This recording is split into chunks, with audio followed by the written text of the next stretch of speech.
My voice is gone after this weekend. Were you yelling a lot? What At happened? at Charlotte, I was announced. Oh, that's right. You were announcing. I did watch that. At first, I was like, "Is that Chad?" I was like, "Oh my gosh, that is Chad." Yeah. Yeah. I was like, "Wait a second, this is a little different." Um, so Chad was announcing the NASCAR Youth Series, was also officiating it. So I don't know how that works. So I get off the plane Thursday. My boss picks me up. We go grab something to eat real quick, and he goes, "Hey, by the way, you're gonna be flagging till like 5 o'clock on tomorrow, being Friday." Oh gosh. And I was like, "Okay, yeah, sure. It's something a little different." I was all for it, and it was fun. It's usually people will flag a local racing for a few years, and then flag a regional series for a couple years, and then maybe flag a national race and I went straight from local to national. And so I was like, wow, I'm There you go. national championship, and it was insane. Well, it looked like there was quite a few cautions on even the first corner. You go green, and then literally the second after you start waving the green, yellow flag, car gets turned. I think we had close to 300 cars, and when you have that, you have that many heat races to go through, and you have that many local Wow. lanes to go through, it gets pretty intense. I mean, even excuse me, even the races on Sunday, the finals, the A mains were insane to watch. Right. So Well, that's cool. That's cool. That's a fun way to spend the weekend. Well, that's where Chad was. I was here watching some football all weekend, watching some yeah, racing. Nothing too wild going on there. But we do have some interesting news all over the place, from IndyCar, Formula One to yeah, NASCAR got uh, a on lot the of episode today. stuff. So Yeah. I guess let's just get straight into it because it's yeah. So uh, I get a text yesterday from John saying Deegan to IndyNext, and I texted back. I said Hayden or Haley, and he goes Haley. I'm like, oh shoot, and she's also pregnant, by the way. What? No, she's not. Yes, she is. She's married and pregnant. Have you With not who? this stuff? No, you're confusing her with Natalie Decker. No, no, they both are. What? No Yes, way. No yes. way. You have to. No way. Go look it up. I could be wrong, but go. I've seen it everywhere. Uh, Let me look it up. yeah, I don't know. I'm gonna fact check you on that one. I'm gonna throw the challenge flag because I have not seen that at all.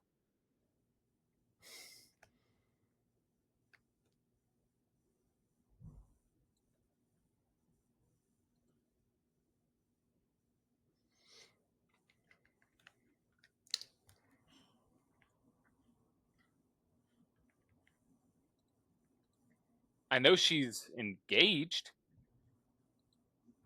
or was engaged. Okay, I might have actually been wrong by that. My bad. I Yeah, no, can't. I yeah, can't find anything. yeah, no. That's definitely not true. Have you seen the I photo of her in the like? was wrong. Yeah, that's no, that's a pretty big news. Um, but she is engaged, I believe. Yes, yes, she is. Uh, She was she on, is, but she's engaged. or she might be married now. I don't know. I don't know, but she is going to drive for HMD Motorsports in 2025, a full time schedule with that team owned by Henry Malukas in IndyNext. And so last season, their drivers finished 2-3 in the point, or 3-4 in the point championships in IndyNext, and they fielded 13 different drivers for the entire IndyNext season throughout the season. So I think it's going to be very interesting to see how Hailie does in an open wheel car. Not I'm not too sure because Yeah, obviously her last gigs have been SRX, Xfinity, and truck. So definitely a big shift, but I think it's going to bring a set of eyeballs to IndyNext. And I think you're going to see the talent in IndyNext. I mean, it keeps on rising. IndyNext has become a pretty interesting series to watch, to say the least. So, Hailie Deegan to IndyNext confirmed, not pregnant. But moving on to another piece of news, there was a Indianapolis Motor Speedway Firestone tire test that was conducted back on October 10th. That happened. So obviously, teams, they're always testing tires. Multiple Oh different yeah, drivers went through that tire test. So obviously, doing things to improve the tire, trying to, figure out compounds and all that different fun stuff. So typical tire test there. But within IndyCar, nothing too crazy. We already talked about the Arlington GP. yeah. Um, and I'm thinking about it. I might. When is it again? it is May or March of 2026. March of 2026. Okay, I'm putting Carmex on right now. I have very chapped lips right now from. Dude, it's that time. It's getting cold. Like, no That's, joke. It was like 88 degrees here on Sunday, and now it's like 60, I woke 50. up this morning and my allergies were through the roof. Oh, yeah, I gotcha. Um, but yeah, when is it? When is it again? March 26 or March of 2026. Okay, so I'm gonna try. I want to try and go to that with you. I saw this thing where it was like Miami GP and Formula One. We put a racetrack around a stadium. IndyCar, we did it around three. Um, Yeah, literally. but, Um, mm, yeah. So that'll be cool to watch. That'll be cool to yeah. see. But regarding other IndyCar news, there is potentially another course that could be hitting the schedule, another street circuit. We don't know what it is. It's all rumors and reports right now. Potentially Denver, but we don't know. That's all rumors. We'll see, because they already got quite a few, and they just added Arlington as a street circuit. So curious to see where they go with that going forward. But that is all the IndyNext IndyCar news that we have at the current moment. Um, Want to dive in? We can go into Formula One, talking about what we got going on this weekend. Yeah, I mean, We got not much to talk about with IndyCar, but obviously super excited for the season coming up. A lot of drivers moving around, which we'll cover here in the coming weeks. But yeah, let's head into Formula One now. So we have the United States Grand Prix coming up. yeah, we're back Uh, finally after basically a month off. I thought it was only Uh, like weeks. Is it it a was month? it was it was almost 3-4 weeks. Yeah, because the Yeah, last race was Singapore, which was the 24th, if I'm not it mistaken. was. I don't know why. It was. Yes. So almost a full month. Yeah. Um, so yeah, we're back in Austin. Gonna have 3 GPs back to back to back. You go to Austin, you go to Mexico, then you go to I believe Vegas. Yeah. That's the current schedule. Or excuse me, Austin, then Mexico, then Brazil, then Vegas. Double check me on that. Yes, that is correct. So, looking at this weekend, you have a lot of different things coming out. So, you have some liveries that have been dropped. Alpine released an Indiana Jones livery, looks really cool. Yeah. Also, McLaren released a chrome livery, which is sick. I love the chrome cars, no matter if it's Cup, you know, local. If it's F1, doesn't matter. Chrome always looks good on a race car. And thinking about Austin, so last year Max Verstappen won the race, and this year Max Verstappen has been struggling, and McLaren's been the top team. Yeah. So they have a month to kind of regroup, think about some things, and Verstappen is, more or less from what I've heard, not really worried about 2026. He's kind of worried about right now, and Yeah. so can he win? I mean, like it. I want to say yes because it's Max, but also the performance hasn't been there for the team. So I don't know. I think a lot of people, when after 2021 and we started seeing the Red Bull dominance, it was going to be like another version of what Mercedes was for almost 8 years, Yep. just domination. But I think what people weren't taking into account was this new car, was new regulations that make it so it's a lot easier for one team to catch up. And I think a lot of teams are. I mean, it's easily four teams right now are pretty close to being even. You know, McLaren obviously, maybe arguably the fastest car out there right now. Yeah. Um, then we got Red Bull. Red Bull, they're still fighting for it. Ferrari has their days, and then Mercedes has their days. So I like it because we're having multiple teams becoming good, getting up to that top step, which I love. But yeah, so I think it's kind of hard. I think you said last episode that Max isn't worried. Max is feeling pretty good about this upcoming United States Grand Prix. I mean, I think the team has taken this past month as well as the time beforehand to be like, hey, we're struggling. We need to step back up, which I wouldn't be surprised if we see a boost out of Red Bull going into Austin. Yeah, so there were apparent upgrades to the car. Now, what other upgrades we're yet to find out, but I think that obviously with a month being off, you can come to the United States GP and really hit the ground running with some upgrades. And so, I mean, looking at the last race results, I mean, you have McLaren winning the last two, followed by Ferrari, McLaren, Mercedes, McLaren, Mercedes, Mercedes. So we haven't seen a Red Bull uh, in victory lane in the number one position in 8 races, which is kind of crazy to say. But again, it's Red Bull. They'll figure it out. Max Verstappen still has a 52-point lead over Lando, but it's only 52 points. So Formula One is heading to Austin. And I think that you're going to see a lot of upgrades with all the different teams, like I mentioned before. And also, there is news as of 9 hours ago that Christian Horner confirmed that Liam Lawson will receive a grid penalty in Austin. So Liam Lawson will have a soft re-entry to Formula One upcoming this weekend. And it looks like they are going to have an engine penalty that they're going to take. I was about to ask what the penalty was for. Yeah, it's an engine penalty. So he'll be set in the back. Also, other Formula One news, Toyota is now a Haas partner. It is now going to be Toyota, Haas, whatever, Haas, Toyota, the whole slew of 15 different nouns that these teams have.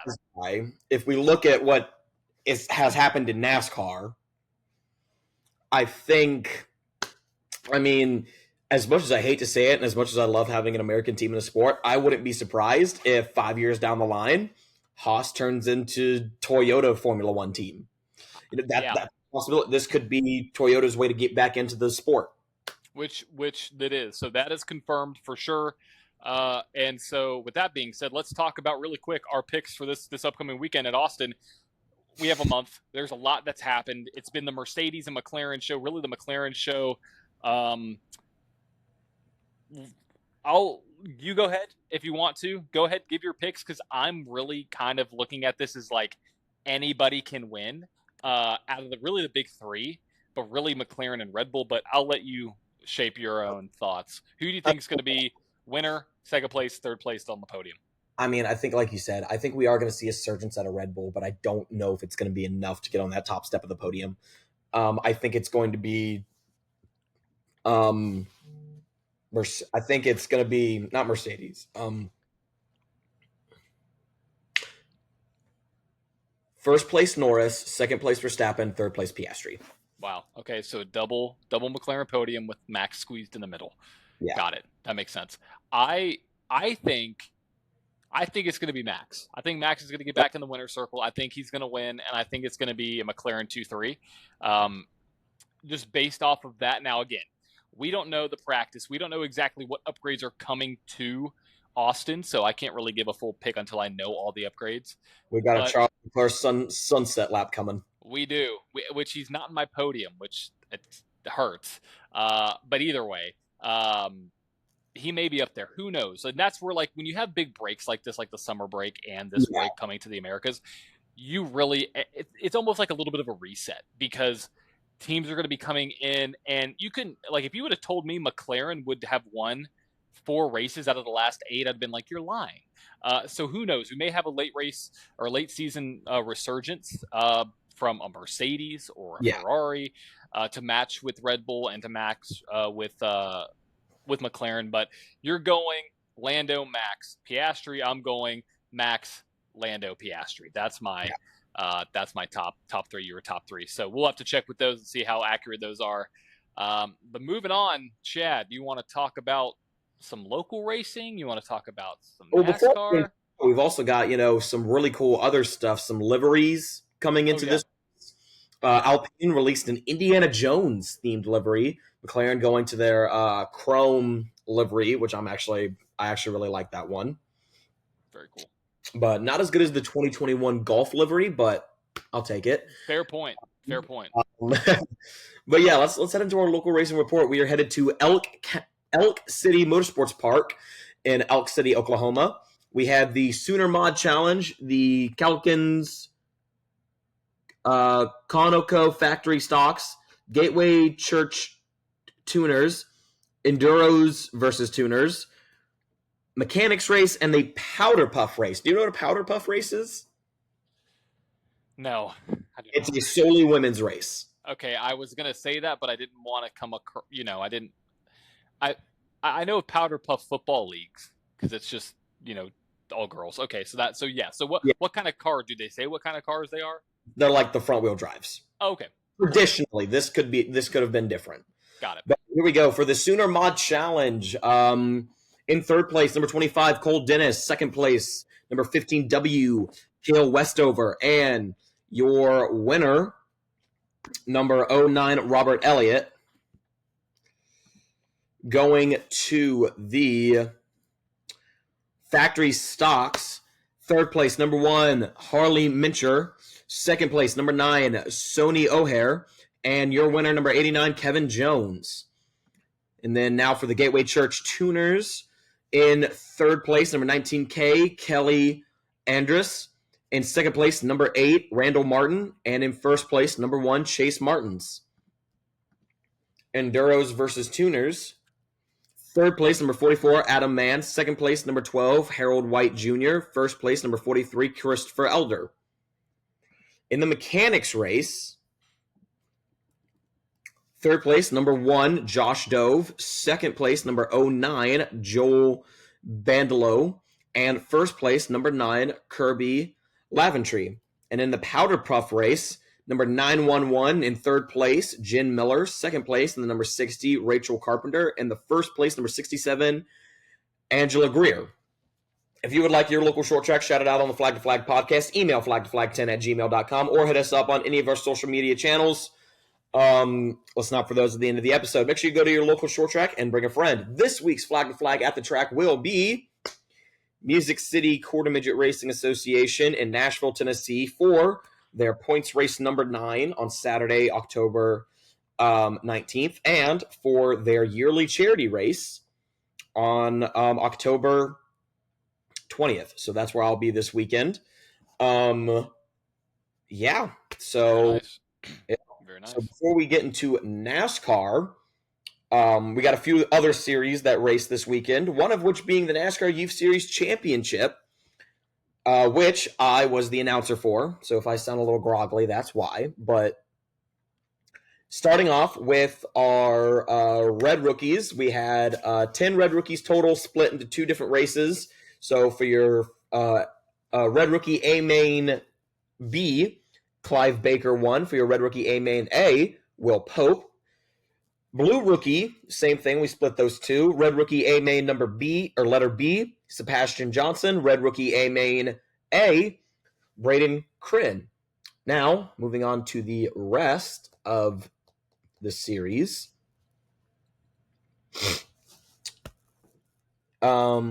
Junior Honda, Braden Eichler took home the win in that one. Senior Honda, Case James. Heavy Honda, Jace Murray. In the EV division, which is a new division this year, Case James, fully electric. It's like actual EVs. EVs. It's pretty interesting to watch. EV, Case James. Light World Formula, Case James. Heavy World Formula, let's see here, Peyton Burnham. Junior Animal, Rue Reeves. Senior Animal, Case James. Heavy 160, Madden Thulin. Light 160, Case James. Unrestricted Animal, Caden Winger, and Junior 160, Rue Reeves. And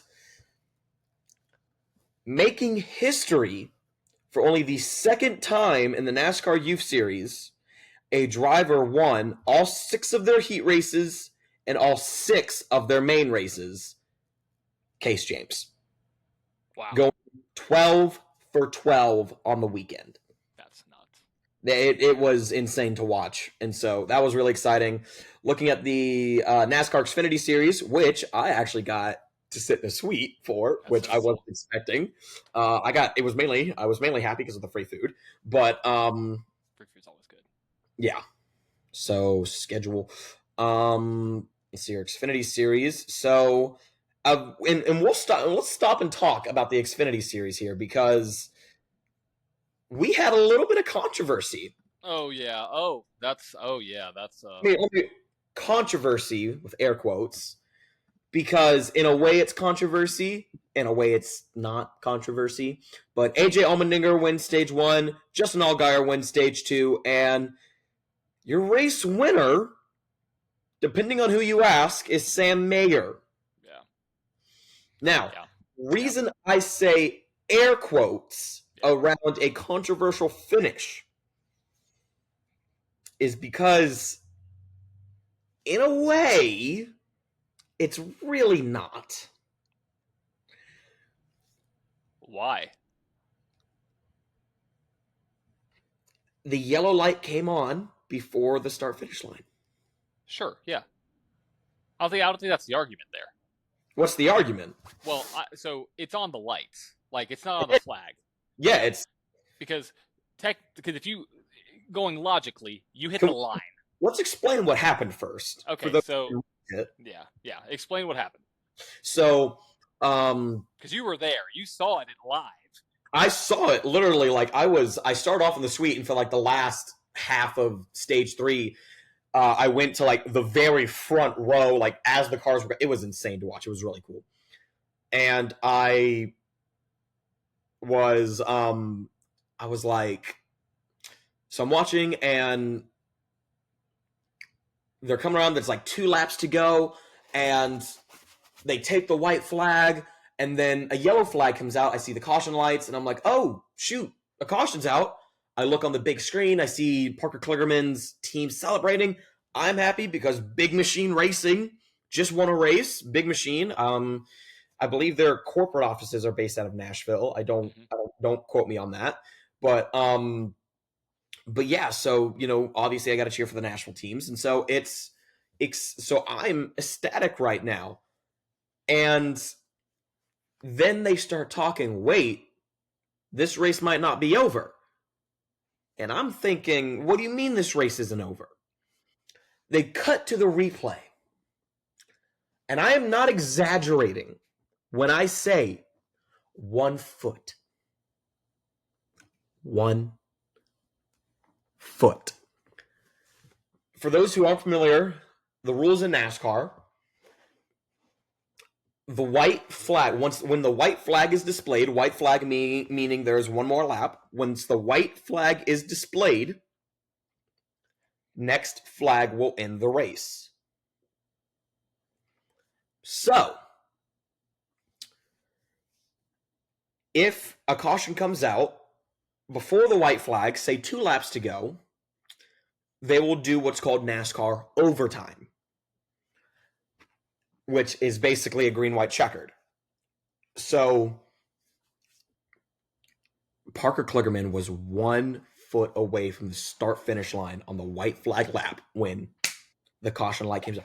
And you think about it, with how fast these guys are going, the guy who pushes the button to make those lights come on, he could have missed the button the first time and then hit it, and it could have been a completely different story. 100%. It could have been Kligerman's win because he crossed the line after the yellow.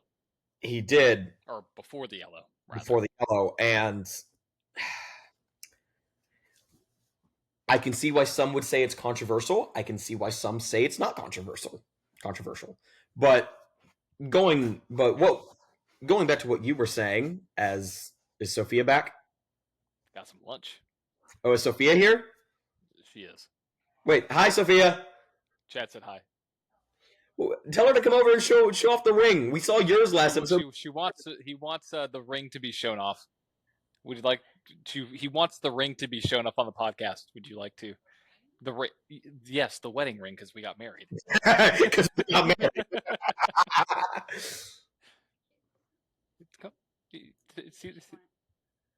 Hi, Sophia. How are you? Look at that. You guys are a little over a month married. A little over a month married. Yep. Yeah. Month and a half. Good. You good? Yes, it's good. You can't hear me, so I'm He good. goes, you good? You good? Yeah. Oh my goodness. So, did she watch the Xfinity race?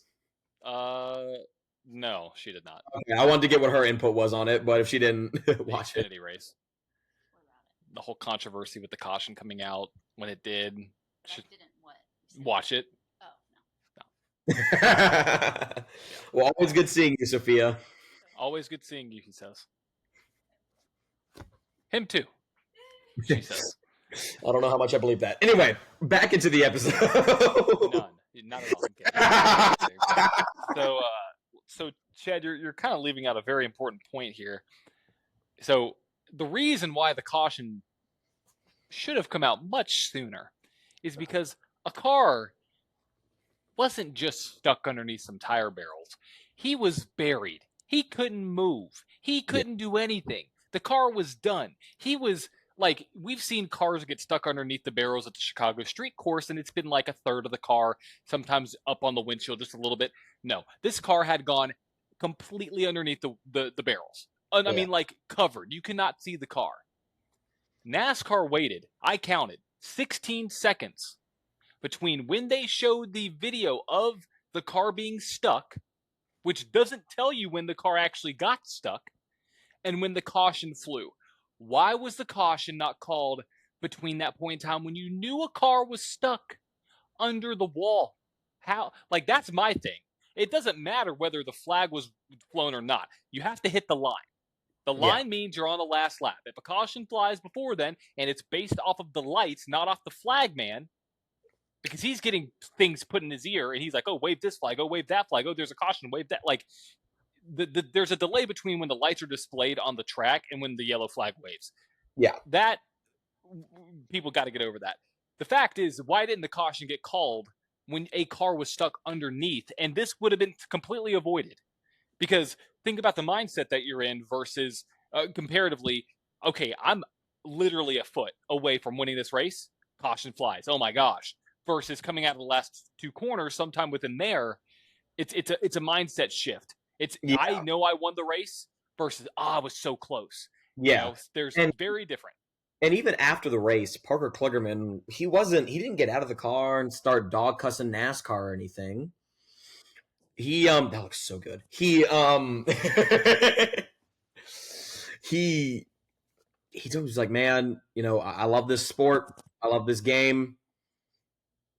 I have to, you know, and he saw the replay. He saw how close he was, but NASCAR followed their own rule book, which we'll get to this later. They didn't Sunday. I don't know if you heard about that. We'll get to that. You talking about the track limits? Between Wallace and Byron? Byron, yeah. But, yeah. But overall, it was a good race. Super fun, super exciting to watch. And yeah. Klingerman's out, I said. So, yeah. It's a really good sandwich. Pimento with prosciutto and mozzarella. Toasted. That is the most Italian sandwich. You really dig into your heritage, don't you? Yes, I do. Oh my god, it would make it worse if you were from New York. Anyway, and a New York Italian. There's a lot of them. So we might be taking the unfiltered part of this podcast a little too far. Anyway, nothing bad. It's a factual statement. There's a lot of Italians in New York. I mean, like there's yeah. Let's get to the Cup Series now. So there was a situation that happened with Alex Bowman where he got disqualified because his car was underweight at the end of the race. A lot of people are like, how do you fail post or pre, or how do you pass pre-race inspection but pass post-race inspection?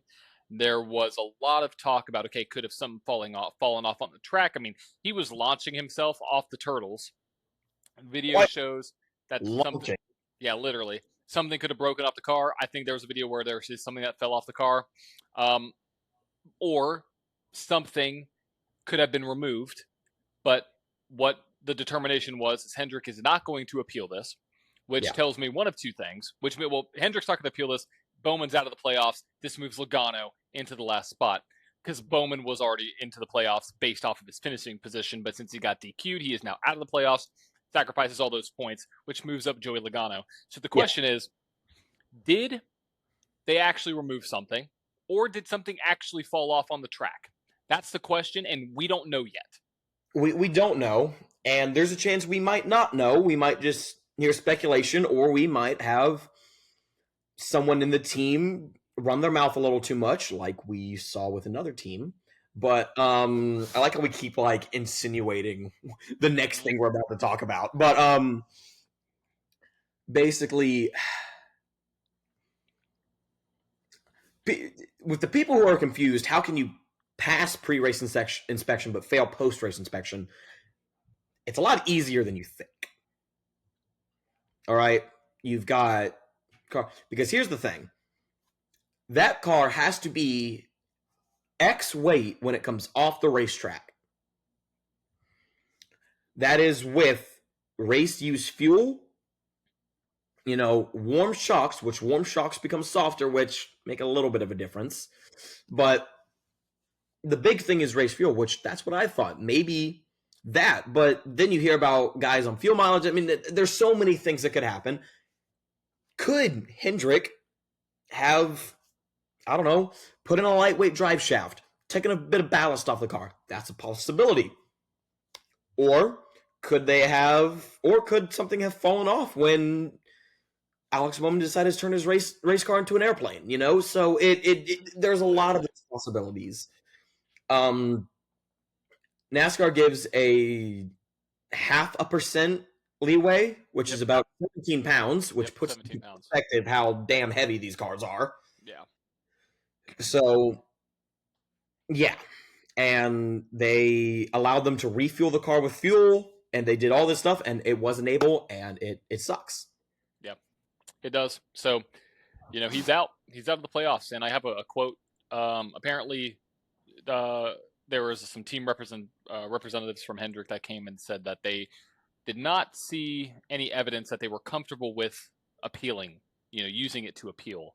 So that's an interesting statement because I'm curious what they could have done. Who knows what they could have appealed for, but either way. Before social media gets off into a frenzy about, Hendrick's cheating, Hendrick's doing all this stuff. Honestly, I wouldn't be surprised if Hendrick's cheating. I wouldn't be surprised if Joe Gibbs did. I wouldn't be surprised if every single race car on that track was illegal in one way or another. And if there is one car that is perfectly legal, guess where he is? Last. In the back.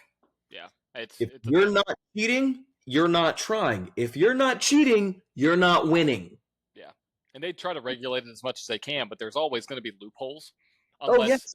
unless they turn it into a strictly stock where they ship the cars out or they bring all their cars like the SRX and nobody has any time to do anything to them and they just show up at the track. That's literally, how it is. So, yeah, and it's always been like this. It's always going to be like this. This is what racing is. All right? This is what football is. This is what baseball is. There is way more cheating in sports than people know about. 100%. And insane. Yeah, which we're going to talk about next. So, talking about cheating, you have NASCAR's version of the SpyGate, which you probably don't know what that is. Do you know what the SpyGate is with the NFL? Back in when Tom Brady was quarterback for the Patriots, when they sent Was deflate. Not Deflategate. This is SpyGate, where they sent video cameras to other teams' practices to record what was going on in the NFL way back. Yeah, so basically that's what SpyGate was.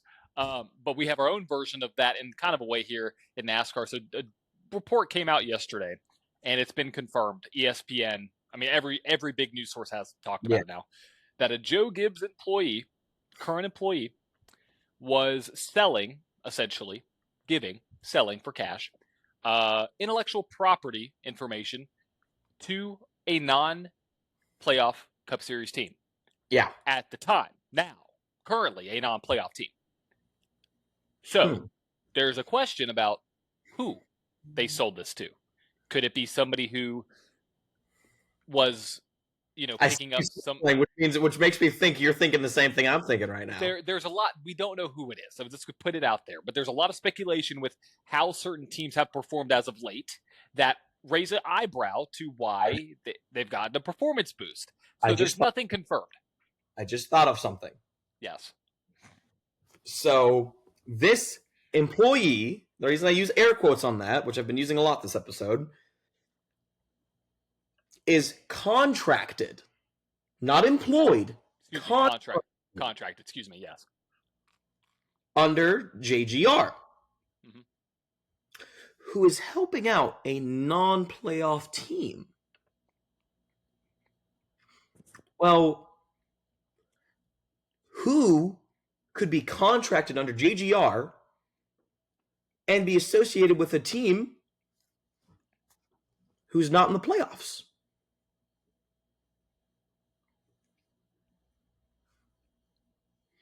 If you're not watching on Spotify or YouTube right now, me and John are making. You getting it?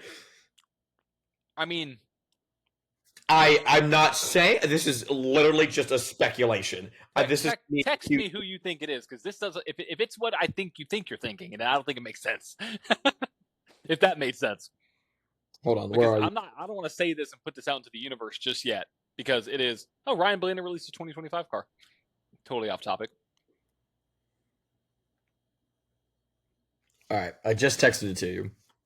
Okay, we're gonna wait. Oh, that doesn't make any logical sense though, because they are in the they are in the playoffs. Think about it. They're in the playoffs though. One of them is. The team is. Oh, you're saying it's to. Oh. Wow, that's low. There's no way. Give that. Of them doing that to. Okay, which. So say it. No, because there's a lot of teams. So there's non-playoff teams. There's Spire, there's RCR, there's other cars and other organizations that aren't in the playoffs, like 2311, technically RFK. So where you have a team that is not in the playoffs, that one is and one isn't. So I'm curious what they mean by team. Do they mean like Hendrick, Penske, Joe Gibbs, or do they mean the 17 car, the 6 cars, individual teams? You know what I mean? There's no clarification on that. I'm gonna get out with that. That's a good thought though, but I think there's a lot of speculation around. I've seen a lot just in comments, Legacy and RCR, because Legacy did perform very well with John Hunter Nemechek at Bristol, and they are a Toyota-based team. So that's one thought. Who knows? Doesn't make much sense though, because they're a Chevy-based team. Correct. Which raises another question: what kind of information would have been given to a Chevy team that would benefit, or what kind of information would a Toyota-based team give to a Chevy team? You know what I mean? Like what can cross? I mean, I know the bodies are different, but still they're different cars. To a certain extent, which brings up the question: what was the information? We don't know. If it was body or engine-based information, well, then that kind of dilutes the RCR theory. Correct. Because that's a different thing. Correct. Different manufacturer, different production facility. If it's something to do with the chassis or the setup or electronically or something like that, then that broadens it a bit more, because chassis are all manufactured by NASCAR. Setups on the car, the setup components on the car are pretty similar, depending on a few things here and there. Electronically, I mean, I was going to say it's hard to get an advantage electronically. I mean, it's not, but you get what I'm trying to say, though. Yeah. I mean, it's very well, it could be another Toyota team, or it could be because the other Toyota team would be Legacy. Yeah. That if their entire team is not in the playoffs. Now, if we're talking about teams that are in the playoffs, and if we're talking about, 45 and 23, or like a 17 and a 6, and you're opening up the door to 23-11, which, and again, we don't know, but that's a good thought though. It could be, is it team as in org? Is it team as in race team? Like the Or 23, the it could whatever. be it could be where they're giving this information, but they're saying, "Hey, only use it on your guy who's not in the playoffs." Exactly, which opens the door to who could it be? But I agree though, it wouldn't, the information that is out there is very manufacturer specific, and the manufacturer alliances are pretty strong. Yeah. It would only make sense because it was Joe Gibbs to go to a Toyota team, which only leaves two options: are 2311 and Legacy. The only two options there. So I don't know. Yeah. I don't know. It's a big question mark, but that is the current news around that, which is wild. A lot of Wait, drama. I hate that it's so vague right now because I want to give more information. I want to learn more about it. Yeah, it's But all just. I mean, I'm gonna look right now. I don't think there's any other information about it. Uh, so I'm reading an article from. I don't really. Let me see. What does it say? So this is from Kenny Wallace. Unless Joe Gibbs does something about it, I really don't mean a hill of beans, but here's what I find funny. NASCAR knows about it, so I mean, is it? I don't think it's the same thing as, Michigan spying on Ohio, right? Uh, they were talking about how yeah, the people the gave. sign thing with college football. Yeah, Or Wallace also mentioned that a former crew chief sold information for $500 and suggested that such actions were more common in earlier times. Um, so who knows? Who knows what this could be? Who knows? I guess opening up this, I mean, like, could it be Ty Gibbs? Because he's a Joe. Well, I guess though, because that's out of the Joe Gibbs organization. I was thinking he's 2311, but he's not. Yeah, so it really opens the door for three cars if it's a non-playoff driver. So, yeah, or and non-playoff team. and this could be 100 different things. We don't know. This could be this giant thing like it was with Spike, like NFL SpyGate, or it could be something tiny. Yeah, it could mean literally nothing. Like, I mean, it could be. It really could. So, But yeah, I guess that kind of gets this up. Let's look at the point standings though, going after the Charlotte Roval, yep. which I wanted to go to, but I had a flight to catch. Yeah, it happens. It happens. Well, looking at the point standings right now, you have three Chevrolets, three Toyotas, and two Fords. You have Kyle Larson up by 33 points, number one in the playoffs, followed by Christopher Bell plus 13 to the good, Reddick plus 10 to the good, and Byron plus 4 to the good. Now on the line and below the line, really, Ryan Blaney -4, Denny Hamlin -8, Chase Elliott -9, and Joey Logano -11. So looking at the playoffs, One of the big things I'm noticing about this, real quick, is as boring as it is, you I don't think that anyone the drivers who are in the playoffs right now, I think 100% deserve to be in there. I don't think there's anyone who's in there off of plain stupid luck. You know? Logano, if Bowman didn't have an issue. Yes, but even then, I feel like Bowman, if Bowman was in, I would be saying the same thing. Yeah, fair. Yeah. So I think this is going to be really interesting, the way the rest of this plays out. I mean, obviously, I think the biggest person, which we've been saying this all year, and I almost want to say it's an automatic shoe in for this driver, William Byron. He's Well, won all the tracks that we're going to Vegas somewhere, Homestead and Martinsville. Vegas, Homestead, Martinsville. So And it's yeah, yeah, and so it's very much a real possibility. So and he had a second place finish, a third place finish, and a third place finish in a round of 12. Momentum is on his side. I mean, yeah, you can't argue with the numbers. You go No, from momentum to 2-3-3 in a round of 12 with Talladega. Like finishing third at Talladega is great. yeah, And then you also have, winning at all three of these tracks. He's gotta. Not to say gotta. He's he's gonna have a very good day at all of yeah, these tracks. And if you remember earlier in the spring in Vegas, he was running up in the top 5 until he had an issue, and then yeah, climbed all the way back to the top 10. So Hendrick Motorsports at Las Vegas, you may have a 1, 2, 3, 4. I mean, definitely with definitely not Hamlin, well, evil Hamlin, yes, he'll be up there. But Larson and Byron at Vegas are almost automatic shoe-ins for a top 5, top yeah, 3 even. Like they're so competitive. So yeah, without a doubt. And I think it's dumb not to pick a Hendrick car for this race.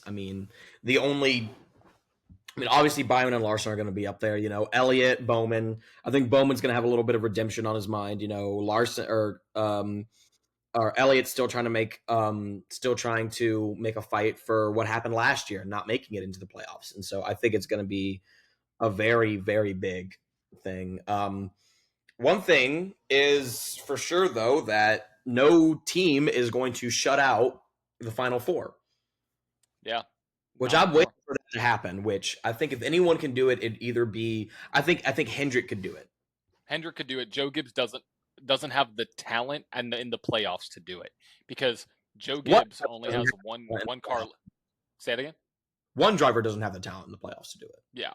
So Joe Gibbs very well has the possibility, but when you talk about wins, it's Hendrick all day long because Penske has And 3. I'm waiting for that day where Rick Hendrick shows up to Phoenix, final race of the year, and all he's got to do is kick his feet up. He's won Literally. the championship. Yeah. And very well this year it could be 2 more Hendrick cars in there. I mean, look at how they ran at Martinsville. Look at Yeah. how they run at Vegas. I mean, Larson's plus 33 to the good. He just has to have a bad day for something to go completely haywire. So, um, looking at that and kind of giving you really a quick rundown of how the race ended up last year, or not last year, this past spring, which similar conditions, similar temperatures. Already, I listened to Rudy Fugel on Sirius XM yesterday, and very similar track state, very similar setups will go into the cars. And so, looking at stage 1, Larson won stage 1, stage 2, and won the race. Reddick came in second, stage 1, stage 2, and in the race. And just kind of looking at through some other playoff drivers. I mean, Byron was all the way back in 34th at the end of stage 1. At the Yeah. end of stage 2, he was up to 14th, and at the end of the race, he was in 10th. So, Yeah. Going from 34th to 10th is pretty good.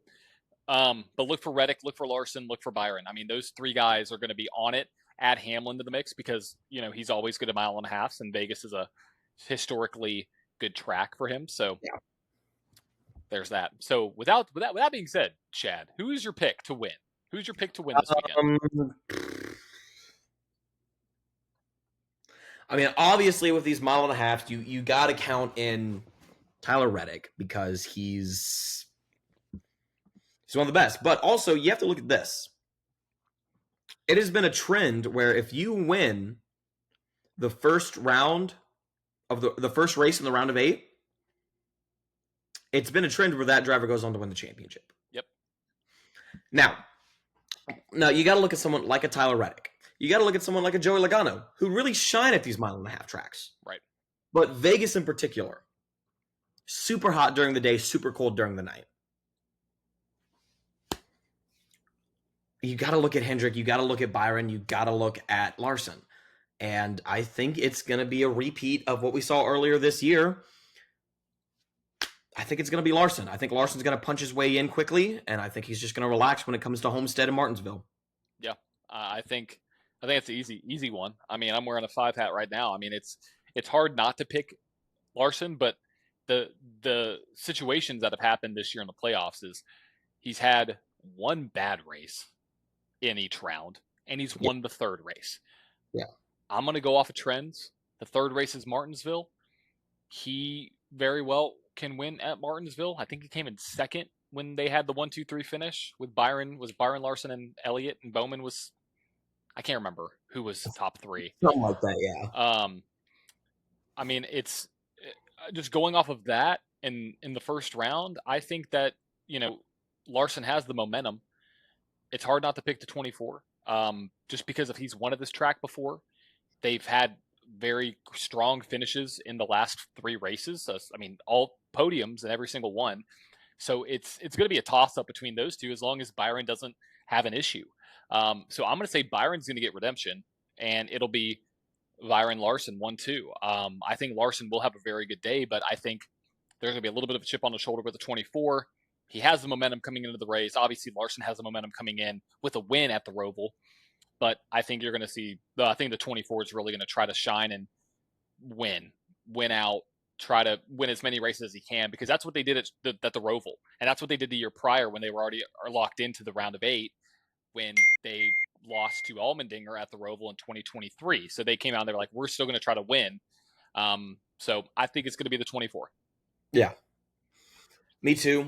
I think it's either going to be the 5 or the 24. And that's really where I'm leaning to. I mean, I wouldn't be surprised if it's the 5. I wouldn't be surprised if it's the 24. Agreed. Like flip a coin. Flip a coin. I mean, they're there. So while we're talking about playoffs, let's talk about really quick our last 8 in, because this is something that we're continuing to monitor. Are you hearing all those things? Yes, I am. You're on my Mac right now, and people are texting me, so it's a lot of action. But looking at the last 16, we have to dwindle down who's left. So I had 8. 1, 2, 3, 4, 5, 6, 7, 8. You had 8 drivers going into the round of 12, or I had 8 drivers going into the round of 12 that were still there. You had 1, 2, 3, 4, 5, 6, 7, 8, 9, 10. 10 drivers that were still there. It looks like I think I have everybody except for 1, 2, 3, 4, 5, 6. 7. I have everybody except for Christopher Bell. I think you actually have everybody still in your picks. No way. Let me see. These are my picks. Byron, Larson, Elliott, Bowman. No, not Bowman. Logano, my bad. Logano. Yeah, you got all the 8 right there. And I got 7. The only one I don't have is Christopher Bell. So, how am I doing better at this than you? I don't know. That's insane. Well, I went off the women, said Corey LaJoy and Eric Jones was going to win a race. Ross Chastain was 1 week too late. And I also had Buescher and Kyle Busch. Buescher was 2 weeks too late. Yeah. Yeah, you had Reddick. Wait, Reddick's in. Yeah. Then who's not in? Oh, Wallace. My bad. I was like, I saw you highlight a while. I was like, what the heck? Yeah, Bubba's not in. Not in the playoffs. Okay, so yeah, there you go. There's the 8. If you had to pick a champ right now, who's your champ? We're going to make this decision now in the round of 8. If you had to pick. And I'll highlight this in this. Or who's your champ 4? Who's your champ 4? And then I'll have to highlight a champion. Okay, champ 4, Larson, Byron. Okay.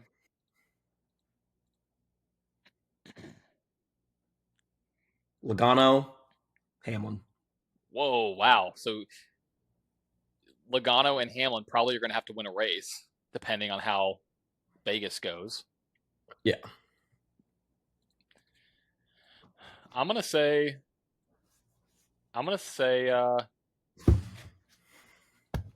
Larson, Byron, Blaney, Reddick.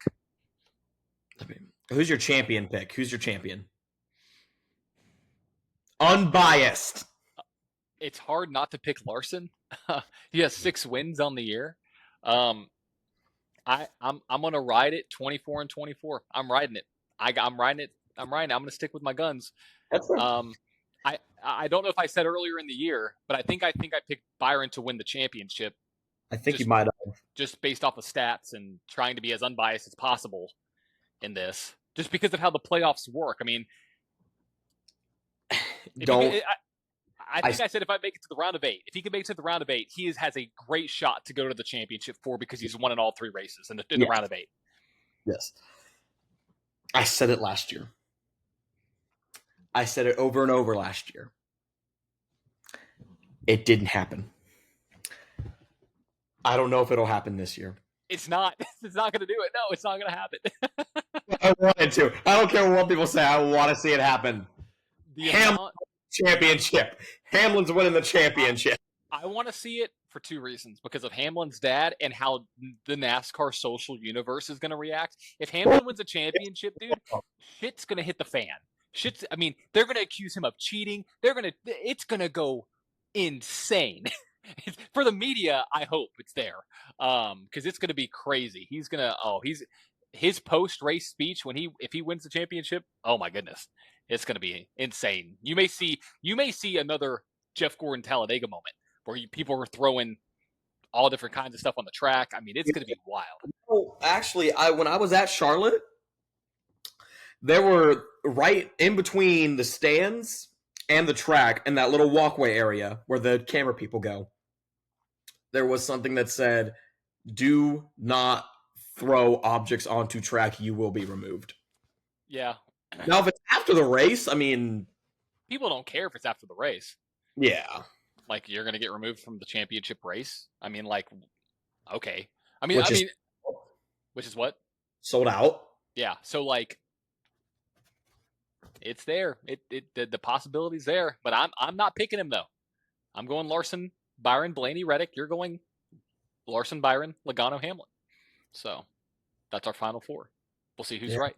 And are you picking Hamlin? Is that your official pick to win the championship? Yeah, screw it. It's Hamlin. That's my official pick. Wow. Let's go with it. Wow. Okay. Well, you heard it here first, folks. The first one to jinx Denny Hamlin was Chad. Let's see. Got to highlight this now because that's going to be a talking point down the line.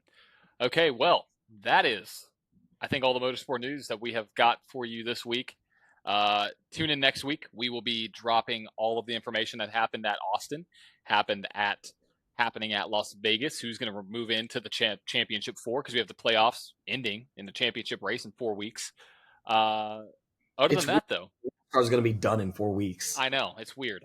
It's really weird. I don't know how to feel about it because, like, it feels like it's gone by so slow, but it also feels like it's gone by so fast and so quickly. Yeah. But either way, we appreciate everybody for listening to this point. We are right at an hour. Great episode, right at an hour.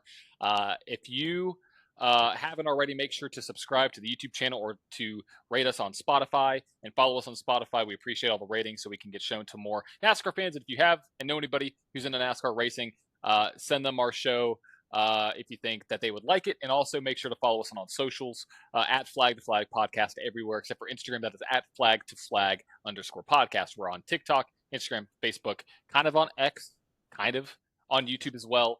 When we feel like tweeting something, we'll tweet something. Exactly. So from myself, John, and Chad, we will catch you next time.